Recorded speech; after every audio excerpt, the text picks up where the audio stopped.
Chapter 6 of Putting the Most into Life by Booker T. Washington.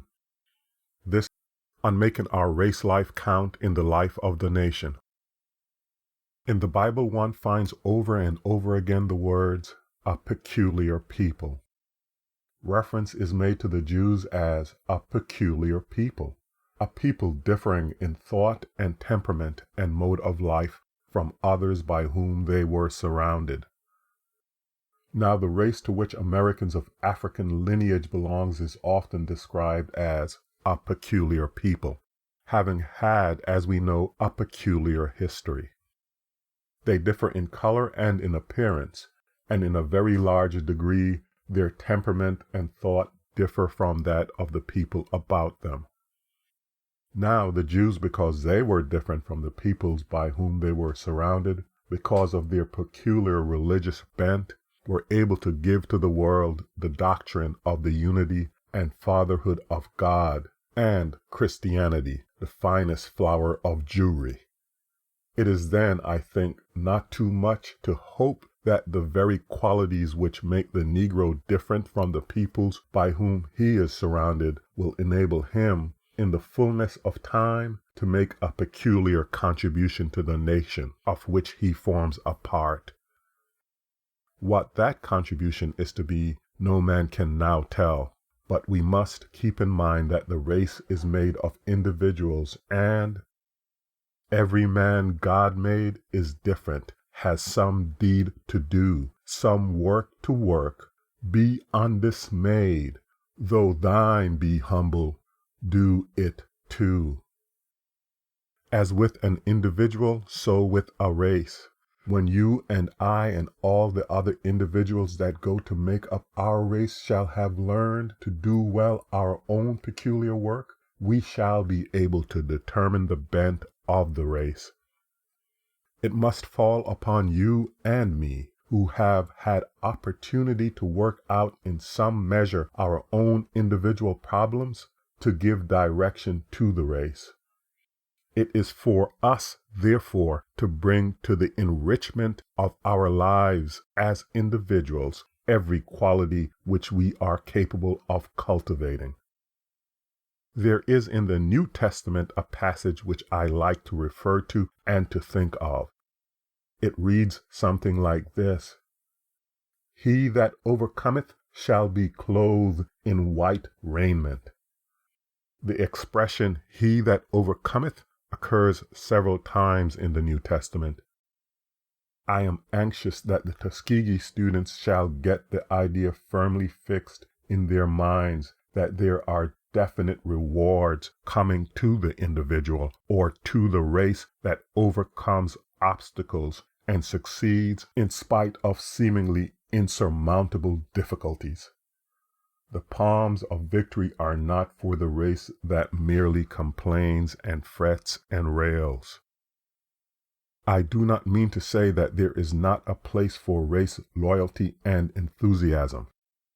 There is a proper and vital place for protests against the wrongs that are inflicted without cause or reason. Every race, like every individual, should be swift to protest against injustice and wrongs. But no race must be content with mere protests. Every race must show to the world by tangible, visible, indisputable evidence that it can do more than merely call attention to the wrongs inflicted upon it. The reward of life is for those who choose the good where evil calls out on every hand. That reward is moral character. The more temptations resisted, the more difficult the struggle, the more robust the character. The wholly innocent person is much less praiseworthy than is he who has faced temptation and has come out of it unscarred.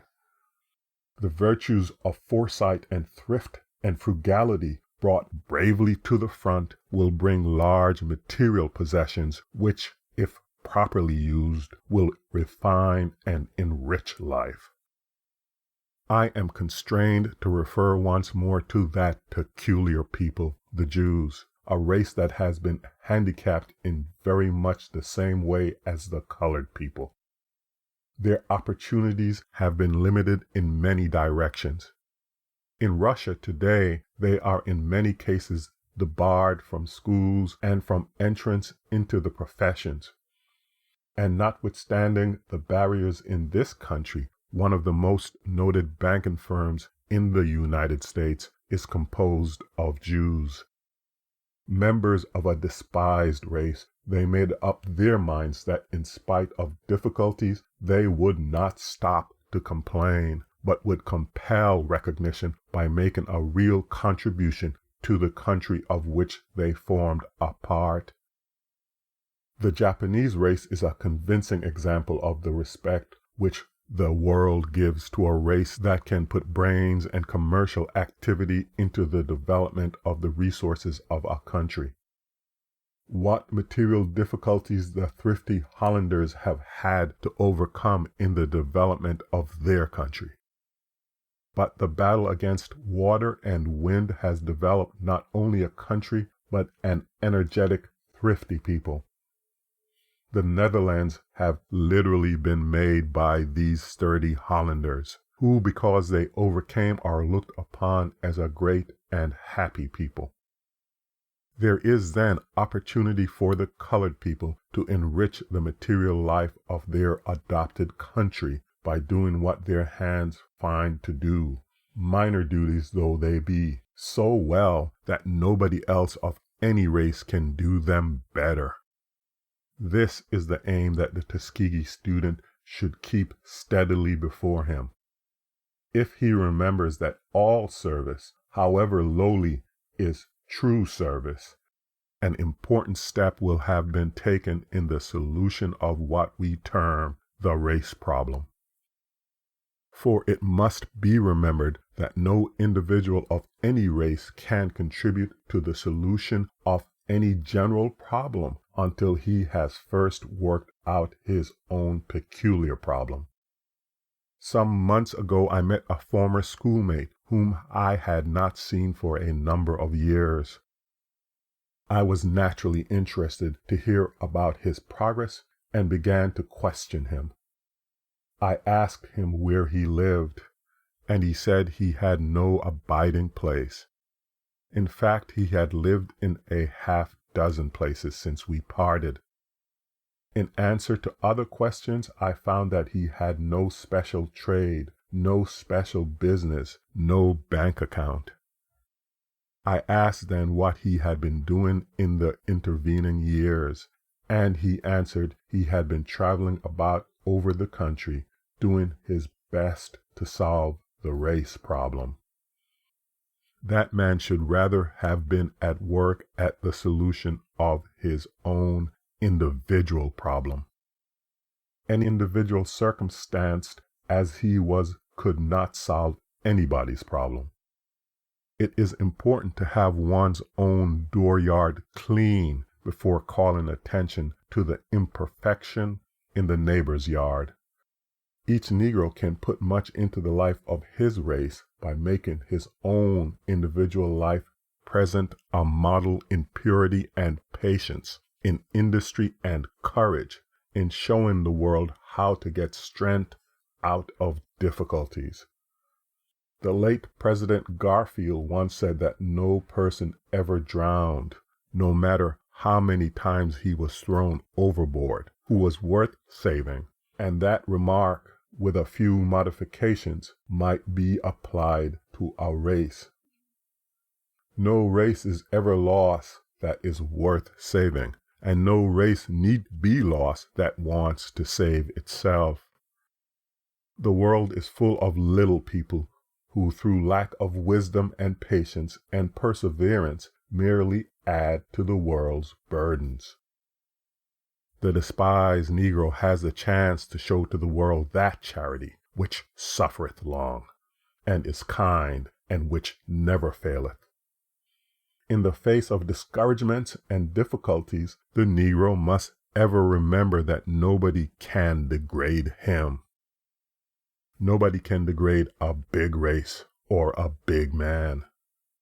No one can degrade a single member of any race. The individual himself is the only one who can inflict that punishment. Frederick Douglass was on one occasion compelled to ride for several hours in a portion of a freight car.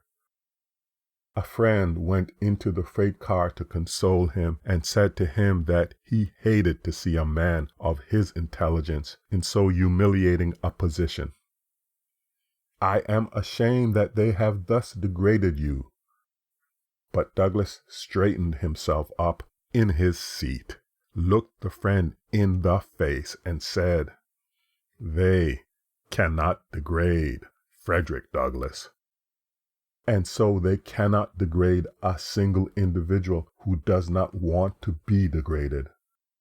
Injustice cannot work harm upon the oppressed without injuring the oppressor. The Negro people must live the precepts taught by the Christ. They must go on multiplying day by day deeds of worthiness, piling them up mountain high. And just as you and I, as individuals, are called upon to serve the race of which we are a part, so let us as a race recognize the fact that we are a part of a great nation, which we are bound to serve. End of chapter 6.